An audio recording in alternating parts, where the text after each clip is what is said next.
Hello बच्चों, आप सभी का स्वागत है हमारे YouTube चैनल मैथमेटिक्स क्लासेस में।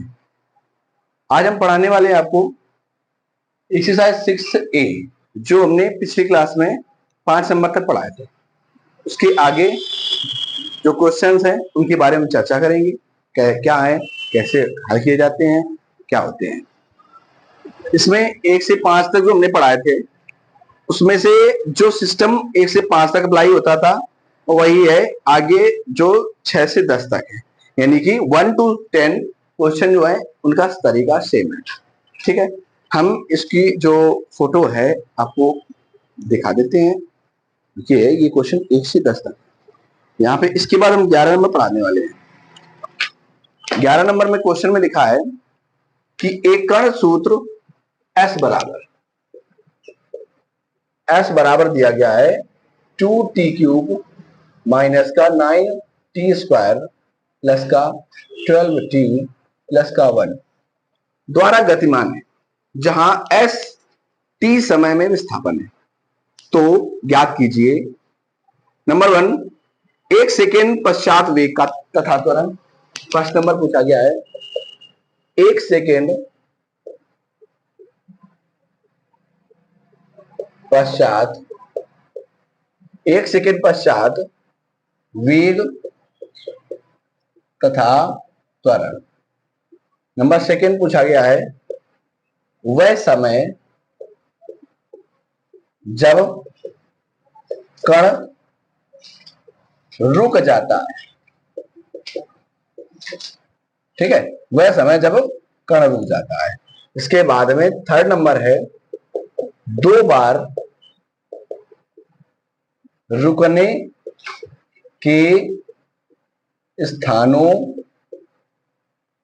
के बीच की दूरी। ये कहा गया 3 क्वेश्चन से इसी में पूछे गए हैं। क्वेश्चन एक बार फिर से पढ़ दे रहे हैं। लिखा है वह एक कण सूत्र S बराबर 2t³ minus 9t² plus 12t plus 1 द्वारा गतिमान है, जहां S जो है वो t समय में विस्थापन है। तो ज्ञात कीजिए नंबर 1 सेकेंड पश्चात वेग तथा त्वरण। यानी जब समय हमारा 1 सेकेंड का होगा, जब हमारा समय होगा 1 सेकेंड का, तब हमें वेग और त्वरण ज्ञात करना है। नंबर फर्स्ट हम पहले हल कर देते हैं। जो लिखा हुआ है S बराबर 2t³ minus t² plus 12t plus 1, इसका हमें वेग और त्वरण दोनों निकालने हैं। ठीक, तो अभी हमने पिछली क्लास में बताया था कि वेग निकालने का मतलब क्या होता है। जो दिया होता है S बराबर दिया है उसका एक बार अवकलन कर दो, यानी दर में बना दे। तो ds/dt t के सापेक्ष, तो ये हो जाएगा हमारा वेग।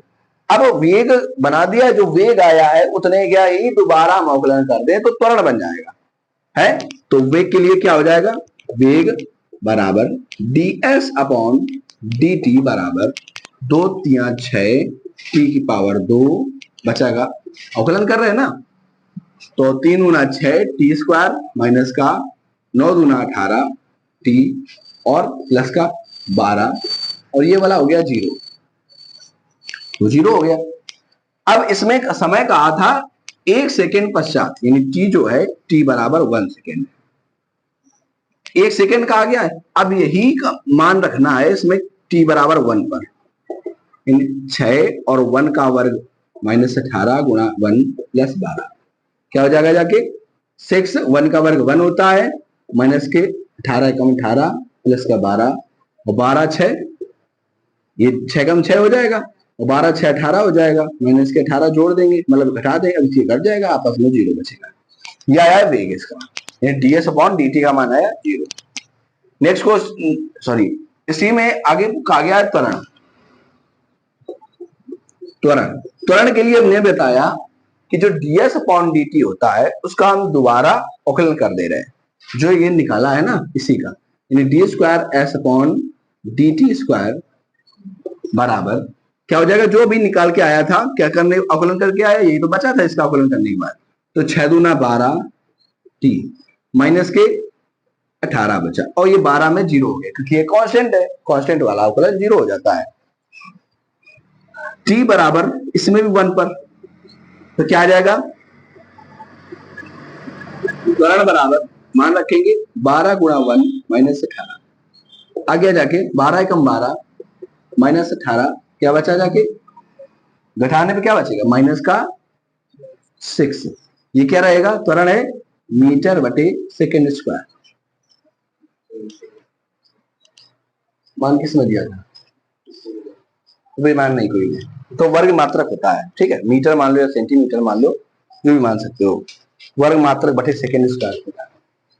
अब इसी में ये पहला नंबर हो गया। दूसरा नंबर देखो, दूसरा नंबर का आ गया वह समय, कह रहा है वह समय जब कण रुक जाता है, मतलब जब कण रुक जाएगा तो वेग जो होगा वो जीरो होगा। जब वेग जीरो होगा, यानी जब वेग कतई बढ़ ही नहीं रहा है तो कण वहीं रुक गया है, जब रुक गया है तो वेग बराबर जीरो है। जब वेग के बराबर यानी v बराबर हम रखेंगे जीरो, यानी जो ये लिखा है एक बार अवकलन करने पर वेग कितना निकाला था, है इसके बराबर हम जीरो रख देंगे, लिख देंगे जब कण रुक जाएगा, जब कण रुक जाएगा तो वेग यानी v बराबर जीरो। तो वेग बराबर जीरो हो जाता है जब, तो वेग कितना था यहाँ पे ds अपॉन dt बराबर हम जीरो रखेंगे, यानी 6t स्क्वायर माइनस के 18t प्लस 12 बराबर जीरो, उसको हमने जीरो कर दिया। अब इनके गुणनखंड करके हमें ऐसा लाना है, इनके गुणनखंड करो, 6 का गुणा इसमें कहते हैं, उसमें कुछ कॉमन है, अभी 6 कॉमन है, T square minus 37 18 3t plus 6 दूना 12 बराबर जीरो, गुणांक जीरो चला गया, बचा गया T square minus 3t plus के 2 बराबर जीरो। गुणा करने पर लाना है 2 और जोड़ने पर 3 लाना है, तो 2 एकम 2 2 एक 3 होता है, तो टी स्क्वायर माइनस का 2 प्लस 1 और t प्लस 2 बराबर जीरो। टी का अंदर गुणा कर देंगे, T square minus 2 T minus plus का माइनस टी प्लस का 2 बराबर जीरो, दो दो करके कॉमन ले लो, टी कॉमन लिया, टी माइनस का 2 बचा, इन दोनों से हमने माइनस का 1 कॉमन लिया और टी माइनस का 2 बचा बराबर जीरो। तो अब दोनों में कॉमन क्या है, टी माइनस 2 कॉमन है, अब बचा गया टी माइनस का 1 बराबर जीरो। इतना होने के बाद यदि करके टी माइनस 2 बराबर जीरो, तो टी बराबर आ गया जाके 2, और टी माइनस 1 बराबर जीरो, तो टी बराबर 1 आ गया, क्योंकि ये तरीका हमने कक्षा 10 में सीखा होगा। तो ये लिखा है इतना, मतलब टी का मान 2 आया 1 1 आया, समय तो निकल आया। जब वह समय यानी वह समय बताइए,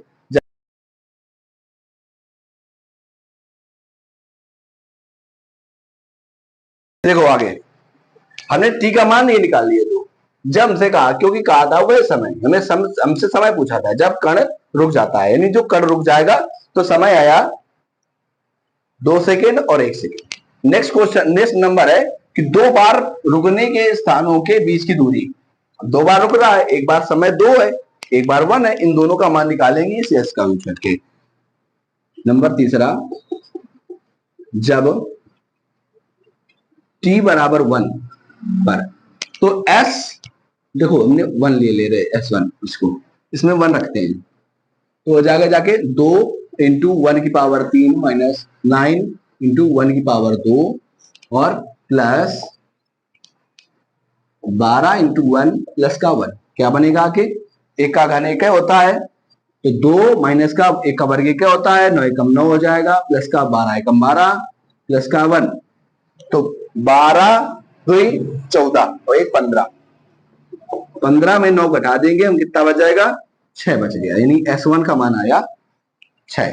जब यही S1 का मान आया जब t बराबर हम 2 लेंगे, तो हम ले लेंगे S2, t की जगह पे हम 2 रखेंगे, हो जाएगा जाके 2 इंटू 2 का पावर 3 माइनस के 9 इंटू 2 की पावर 2 प्लस के 12 इंटू 2 प्लस का 1, तो ये t जहां पे था वहीं पे हमने 2 रख दिया है, क्या हो गया जाके 2 का घन होता है 8 गुना 16 हो गया, माइनस 2 का वर्ग 4 होता है, 9 चौको 36 हो गया, प्लस 12 गुना 24 प्लस का 1, 24 और 16, 24 36 10 40, 40 और 1 41 माइनस 36, ये S2 है, घटाएंगे कितना बचेगा 36, 5 41 होता है, 5 बच जाएगा, ये आया हमारा S2, ये आया S1।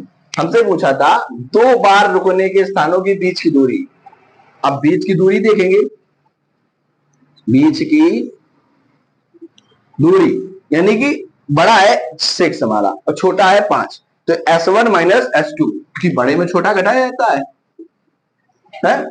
तो हम करेंगे 6 माइनस के 5 बराबर 1।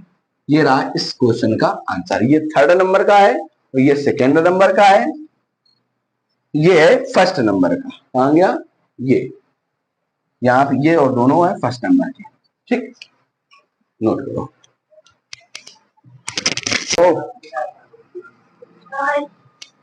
नेक्स्ट क्वेश्चन है 12 नंबर। तो 12 नंबर कहा है कि एक आयत की लंबाई x जो है 5 सेंटीमीटर पर मिनट की दर से घट रही है। वही हमने पिछली बार बताया था, जब कहा जाए घट रही होती है तो माइनस होगा और जब बढ़ रही होती है तो प्लस होता है? प्लस हो रही होती है तो प्लस होता है, बढ़ रही होती तो प्लस होता है, घट रही होती तो माइनस होता है। इसमें यही कहा गया है कि एक आयत की लंबाई है वो x, जो जिसे हम x कहेंगे, 5 सेंटीमीटर प्रति मिनट की दर से घट रही है।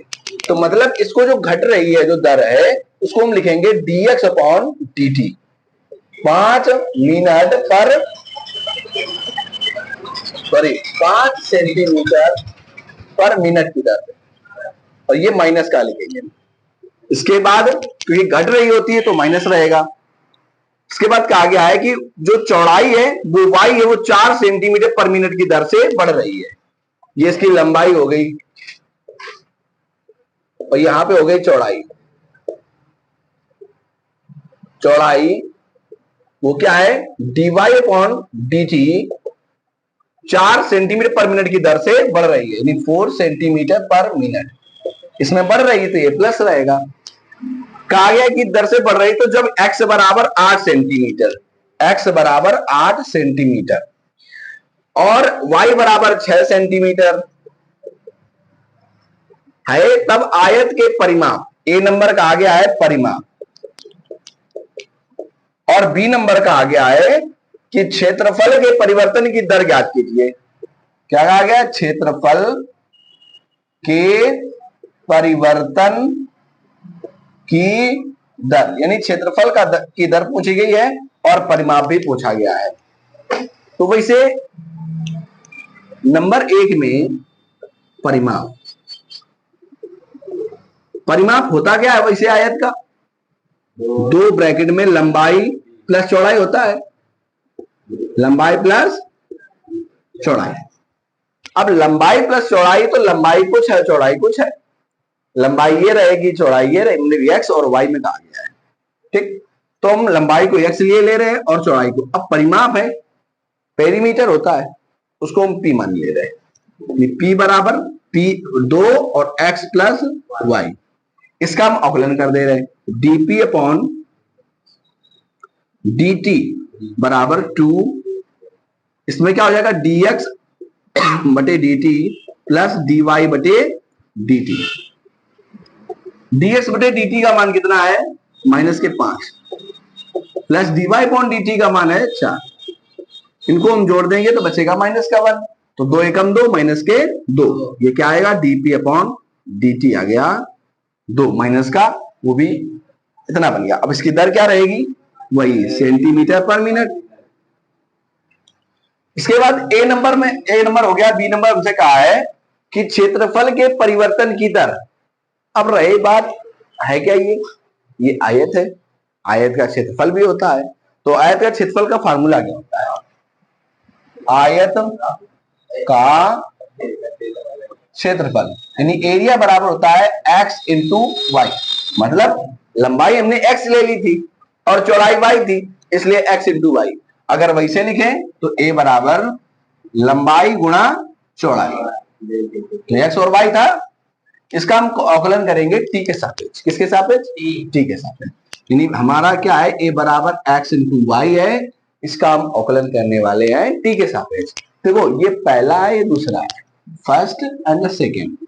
ठीक, तो इसका करेंगे dA अपॉन dt हो जाएगा बराबर फर्स्ट ऐसा ही, सेकेंड का अवकलन dy अपॉन dt, क्योंकि t के सापेक्ष कर रहे हैं और ये हमारा सब फलन में है, प्लस फिर वाई ऐसा तो dx अपॉन dt हो गया। इनका सबका मान दिया गया है, x का मान दिया है 8 इंटू dy अपॉन dt का मान दिया है 4 प्लस y का मान दिया है 6 इंटू dx अपॉन dt का मान दिया है माइनस के 5। क्या हो जाएगा 8 चौको 32, 6 पंचे 30, घटा देंगे 2 बचेगा, 2 क्या आया ये dA अपॉन dt, मतलब centimetre square upon minute, centimetre square पर मिनट। सॉरी, ये रहा इस वाले का, इस क्वेश्चन का आंसर।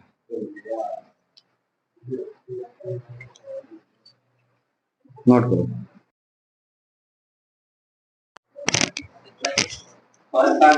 नेक्स्ट क्वेश्चन है, नेक्स्ट क्वेश्चन 13 नंबर। 13 नंबर लिखा है कि गुब्बारा जो सदैव गोलाकार रहता है, ये गुब्बारा जो सदैव गोलाकार रहता है एक पंप द्वारा 900 सेंटीमीटर क्यूब गैस प्रति सेकेंड भर कर फुलाया जाता है। गुब्बारे की त्रिज्या के परिवर्तन की दर ज्ञात कीजिए। जब त्रिज्या 15 सेंटीमीटर है तो गुब्बारा जो है सदैव गोलाकार रहता है। तो गुब्बारा तो भैया गोलाकार यानी गोलाकार कह रहा है, गुब्बारा है तो उसके अंदर कुछ हवा भरी है, तो जब हवा भरी है तो वो गोले का काम करेगा।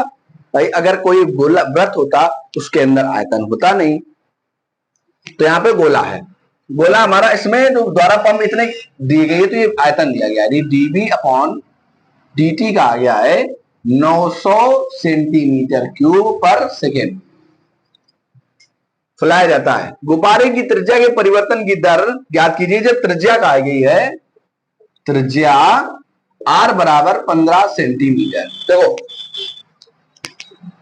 गोले का आयतन तो सबको पता ही होगा कि गोले का आयतन क्या होता है, गोले का आयतन होता है b बराबर 4/3 पाई r क्यूब, ये होता है। हमें इसमें t के सापेक्ष अवकलन करना है, करेंगे dv अपॉन dt बराबर 4/3 पाई इंटू 3r स्क्वायर, फिर r का करेंगे dr अपॉन dt हो गया, जाके dr अपॉन dt हो गया। और dv अपॉन dt ये, तो dv अपॉन dt का मान 900 है और 4/3 इसके बाद पाई फिर 3 इंटू r का मान क्या है 15 है, 15 का whole square into dr upon dt हो गया। हमें इसका मान चाहिए, इसमें क्या करेंगे 3 से 3 कैंसिल, बचा क्या 15 का वर्ग 225 होता है, 4 गुणा 225 और ये पाई हो गया dr अपॉन dt और ये बराबर है इसके 900 के। तो इसका गुणा करेंगे कितनी बार आएगा, लगभग 900 ही जाएगा। इसका 950 आएगा, देखते हैं 225 गुणा 4, 4 पंचे 20, 2 4 दूना 8, 2 10, 4 दूना 8 9, 900 आया, 900 का था। तो 900 बराबर 900 पाई dr अपॉन dt, 900 से 900 खत्म, बचा यहाँ पे 1 और जो पाई है उसको गुणांक बटे जाएगा, यानी बन जाएगा जाके dr अपॉन dt बराबर 1/5 सेंटीमीटर। अब जो ये त्रिज्या है सेंटीमीटर पर सेकेंड रहेगी, ठीक है, क्योंकि त्रिज्या तो सेंटीमीटर एक मात्रा तो होता है। नेक्स्ट क्वेश्चन है 14 नंबर। 14 नंबर लिखा है एक गुब्बारा जो सदैव गोलाकार रहता है कि त्रिज्या परिवर्तनशील है, यानी जो उसकी त्रिज्या है वो घटती बढ़ती रहती है। त्रिज्या के सापेक्ष आयतन के परिवर्तन की दर ज्ञात करना है हमसे। आयतन की परिवर्तन की दर पूछी गई जब त्रिज्या कही गई है 8 सेंटीमीटर, यानी r बराबर क्या आ गया है 10 सेंटीमीटर। और गोले की हमें आयतन की परिवर्तन दर पूछी है, तो नहीं वैसे आयतन होता है 4/3 पाई r क्यूब। इसमें क्या है t के सापेक्ष अवकलन कर दो, क्योंकि इसमें कहा गया है एक गुब्बारे जो सदैव गोलाकार रहता है, ठीक, कि जो त्रिज्या परिवर्तनशील है, ठीक, यानी घटती बढ़ती रहती है। त्रिज्या के सापेक्ष, त्रिज्या के सापेक्ष करना है, समय के सापेक्ष नहीं, क्योंकि कहा गया त्रिज्या के सापेक्ष, इसका अवकलन करना होगा त्रिज्या के सापेक्ष। तो क्या हो जाएगा जाके 4/3 पाई इंटू 3r स्क्वायर और r का करेंगे दोबारा तो 1 हो जाएगा, यानी जिसका करते हैं सापेक्ष उसका जब दोबारा करेंगे तो उसका 1 हो जाता है। तो हो जाएगा जाके 3 से 3 कैंसिल, बचा क्या 4 पाई आर स्क्वायर, और आर का मान दिया गया है तो 4 पाई, और आर का मान है 10, 10 का वर्ग यानी हो जाएगा जाके 100, 100 का गुणा 4 में करेंगे तो 400 पाई सेंटीमीटर क्यूब पर सेंटीमीटर, ये त्रिज्या सापेक्ष तो सेंटीमीटर स्क्वायर बन जाएगा। बस कोई दिक्कत नहीं होगी। देखो आगे लिखा है 14 हो गया। 15 नंबर सवाल देखो। 15 नंबर कहा गया है कि एक 5 मीटर लंबी सीढ़ी दीवार के सहारे झुकी हुई है। 5 मीटर लंबी सीढ़ी है, सीढ़ी की जो लंबाई है, सीढ़ी की लंबाई जो है वो 5 मीटर है। इसके बाद दीवार के सहारे झुकी हुई है, सीढ़ी का नीचे का सिरा जमीन के अनुदिश दीवार से दूरी जो है 2 सेंटीमीटर पर सेकंड की दर से खींचा जाता है। दीवार पर इसकी ऊंचाई किस दर से घट रही है, जबकि सीढ़ी के नीचे का सिरा दीवार से 4 मीटर की दूरी पर है। जैसे ये दूरी लाइन खींची है, इसमें से ये उसके नीचे का सिरा है, उसकी दूरी, ये सीढ़ी लगी हुई है इतनी दूरी पर, ये यहाँ पे सीढ़ी लगी हुई है। इसमें कहा गया है जो सीढ़ी की लंबाई वो 5 मीटर है, ये 5 मीटर है। इसके बाद सीढ़ी का जो नीचे का सिरा है ये वाला, ये जमीन के अनुदिश यानी दीवार से दूर 2 सेंटीमीटर पर सेकेंड की दर से मतलब ये जो दूरी खींची जाती है 2 सेंटीमीटर पर सेकेंड की दर से खींचा जाता है। दीवार पर इसकी ऊंचाई जो है किस दर से घट रही है, जबकि सीढ़ी जो है, सीढ़ी के नीचे का जो सिरा यानी नीचे वाला वो 4 मीटर दूर है, ये 4 मीटर दूर है। ये पूछा गया किस दर से घट रही है, कि सीढ़ी की लंबाई इतनी निकाली 5 मीटर, और इसमें हमने अभी चित्र बनाया एक है ए और बी फिर सी, नाम दे दिए हैं।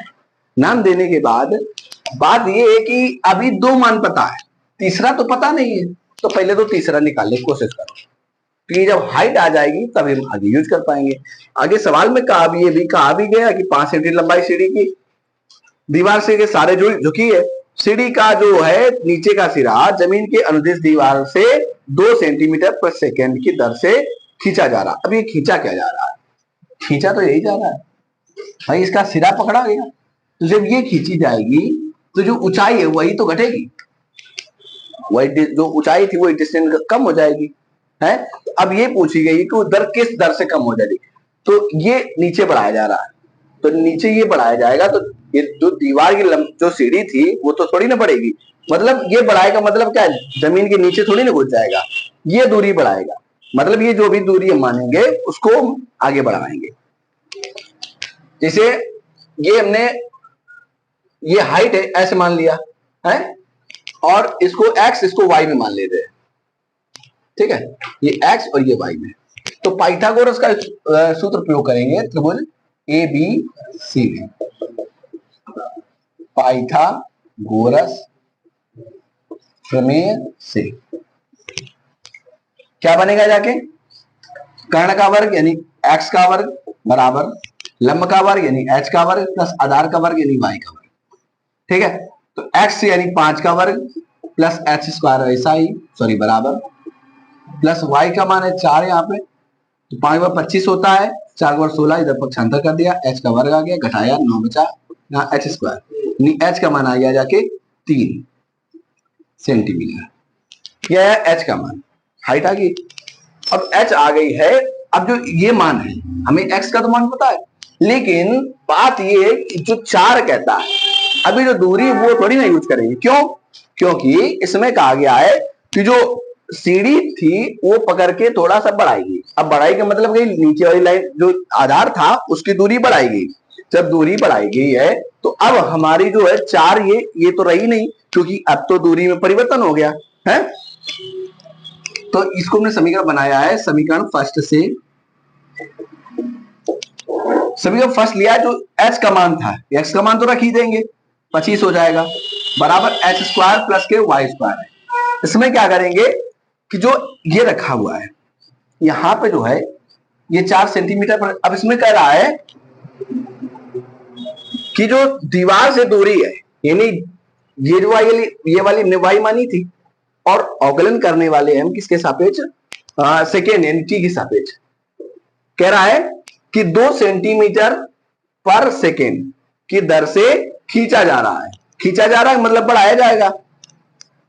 भाई खींचना के मतलब क्या, ये दूरी बढ़ रही तो बढ़ रही तो मतलब प्लस, अगर कम किया जाता तो माइनस हो जाता, यानी कि प्लस का रहेगा। इसको में यूज करना है। अवकलन करेंगे टी के सापेक्ष अवकलन, क्या हो जाएगा जाके 0 बराबर 2h, फिर h का करेंगे dh upon dt plus 2y, फिर dy अपॉन dt। अभी इसमें देखो dy अपॉन dt का मान तो है, लेकिन इसका मान तो पता नहीं, तो इसका h का मान जो है वो अभी हमने निकाला है 3 सेंटीमीटर, वो रखेंगे हम। यानी 0 बराबर 2 इंटू 3 और dh अपॉन dt प्लस का 2y का मान क्या है, y जो था यानी कि ये पहले था y 4, यहां पे कितना है, ये तो दर है और दर का मान कितना है 2 है। कितना हो जाएगा 3 गुना 6 dh अपॉन dt और 4 दूना 8, 8 दूना 16 पक्षांतर कर देंगे, यानी बन जाएगा जाके माइनस के 16 बराबर dh अपॉन dt।